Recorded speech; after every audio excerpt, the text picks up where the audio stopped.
Morning everyone, mental सी forum में आपका स्वागत है। न्यूज़पेपर एनालिसिस हम लोग डेली बेसिस पे कर रहे हैं और जो इंपॉर्टेंट न्यूज़ है प्रीलिम्स के पॉइंट ऑफ व्यू से वो हम एक न्यूज़ करते हैं, 1 से 2 न्यूज़ डेली बेसिस पे 2 से 3 मिनट में। आज का जो इंपॉर्टेंट न्यूज़ है डिफेंस के पर्सपेक्टिव से और प्रीलिम्स के पर्सपेक्टिव से काफ़ी इंपॉर्टेंट है। जो सिप्री का एक रिपोर्ट आया है, बता रहा है India expand its nuclear arsenal in 2025 से सिप्री। न्यूक्लियर आर्सेनल का मतलब हो गया कि न्यूक्लियर वेपन का नंबर इंक्रीज कर लिया है इंडिया ने, है ना। पहले कितना था सर? पहले था 180 और 2026 में कितना हो गया? 190। थोड़ा सा इंक्रीज हुआ लेकिन इंक्रीज हुआ है। और देखिए इसमें जो चीजें हैं, देखिए एक तो पहला इंपॉर्टेंट है कि सिप्री का ये रिपोर्ट है। सिप्री क्या है सर?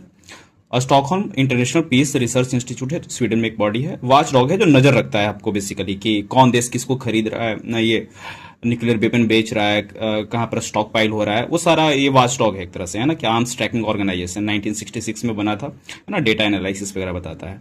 तो सिप्री है, तो सिप्री ने एक रिपोर्ट जारी किया, उसमें बोला है कि इंक्रीज हुआ है। पहला जो है आपका कि इंडिया का न्यूक्लियर स्टॉक पाइल इंक्रीज हुआ है, कितना हो गया? 190 हो गया। देखिए इस बार जो है फर्स्ट टाइम इसमें जो 12 है, देखिए है तो 190 लेकिन डिप्लॉय है 12 है, जो पहली बार इंडिया का डिप्लॉय है। पाकिस्तान के पास एक भी डिप्लॉय नहीं है तो बहुत सारा 170 के अराउंड देख रहे हैं, और चाइना के पास 620 है। तो 12 डिप्लॉयमेंट का मतलब क्या हो गया सर? कि ये स्टॉक पाइल नहीं है, मतलब ऑपरेटिंग है ना। और पहले था कि सिर्फ आपने न्यूक्लियर वेपन बनाया उसको रख लिया, तो ये एक्टिव न्यूक्लियर वारहेड है जो 12 है, ठीक है। इसमें सेकंड जो इंपॉर्टेंट क्या है सर कि India retains its position 5th largest military spender. हाँ, मिलिट्री स्पेंड जिसमें करता है सबसे ज्यादा तो यूएसए है, और यूएसए कितना है? 954 बिलियन, और इंडिया कितना है?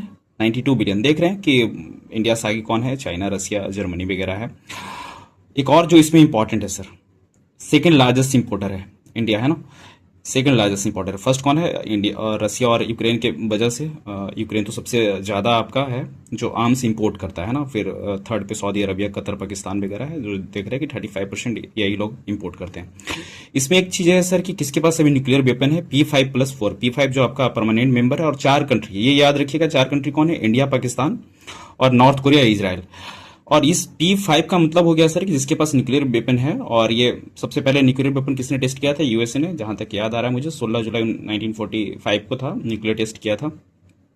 और ये 4 कंट्री है, ये 5 कंट्री है जिसने एनपीटी साइन किया हुआ है, नॉन प्रोलिफरेशन ट्रीटी, जो 1968 में आया था। और ये 4 कंट्री अभी तक साइन नहीं किया है इन्होंने, तो एनपीटी इंडिया उसका पार्ट नहीं है, ठीक है। ये बेसिक चीजें है जो इंपॉर्टेंट था। देखिए एक जो क्वेश्चन आप लोग को बताना है कि इंडिया ने फर्स्ट न्यूक्लियर टेस्ट 1974 में किया था, उसका कोड नाम क्या था? पोखरान में किया था, और 1988 में फिर दोबारा पोखरान 2 किया था।